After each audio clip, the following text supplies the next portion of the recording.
Welcome to Blizzard Fire. We hope this video helps fire up your solution. In this video, I will explain how to play Dota on Mac. First, ensure your Mac is ready for the challenge. Dota 2 runs natively on Mac OS, offering a fantastic gaming experience. A reliable internet connection is crucial for smooth online play. We will cover everything from checking your system to diving into your first match. Get ready to join millions of players worldwide. To enjoy Dota 2 without lag, your Mac should have at least 8 GB of RAM.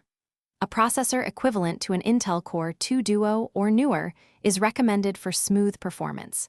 You will also need about 15 GB of free hard drive space for the game installation. Finally, a graphics card with 512 MB of dedicated RAM ensures crisp visuals. The first step is to download and install the Steam client, which is available for Mac OS.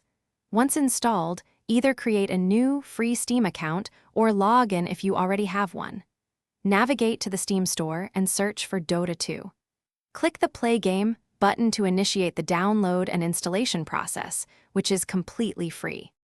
After installation, launch Dota 2 directly from your Steam library. Take a moment to adjust your video and audio settings for the best possible experience on your Mac. We highly recommend completing the in-game tutorial. It teaches essential mechanics. Practice against bots to hone your skills before jumping into matches with other players. Thanks for watching. If you found this helpful, don't forget to like and subscribe.